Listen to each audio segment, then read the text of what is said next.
Hello, Ram Ram ji सारे ने। स्वागत है आप सबका मेरे एक और मिनी ब्लॉग में। आज के ब्लॉग की शुरुआत काली चाय के साथ। सुबह उठकर मेरी सासू काली चाय पिया करा, तो आज उसने मेरे तक दे दी थी क्योंकि मेरा हल्की हल्की खांसी हो रही थी। चाय पीने के बाद फिर मैं बाहर आ गई थी। बाहर आकर देखा तो 5 बजे भी जमा दौड़ा दिन निकल रहा था और हल्के हल्के बादल हो रहे थे। उसके बाद फिर मैं बाथरूम में आ गई। बाथरूम में आकर मैंने मशीन में पानी डाल कर सरफ गेर कर मशीन लगा दी थी, और मशीन लगाने के बाद फिर मैंने पूरे घर में झाड़ू लगा दी थी।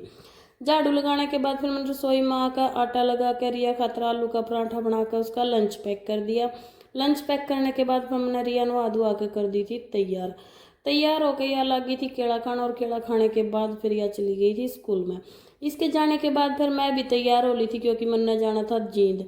तैयार होकर पहुंच गई थी अड्डे पे। अड्डे पे पहुंचते ही मैंने साधन भी मिल गए थे, और साधन में बैठ के मैं पहुंच गई थी एसडी स्कूल।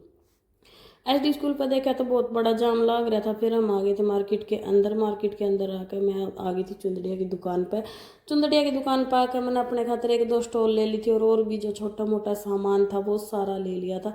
सारा सामान लेने के बाद फिर मैं गाँव वाले साधन में बैठ कर घर पहुँच गई थी। और घर पहुँचते ही रिया तो पन्नी पढ़ने लगी। नू बोली, मम्मी मेरे खातिर के लेके आई है। या पन्नी पढ़ कर देखने लग रही थी, मम्मी मेरे खातिर के लेके आई है। तो मैंने 10 मिनट पंखे नीचे बैठ कर धीरज से दूध पिला दिया क्योंकि धीरज ने बहुत तेज भूख लग रही थी। आज के ब्लॉग में इतना ही। मिलते हैं नेक्स्ट मिनी ब्लॉग में। Bye bye.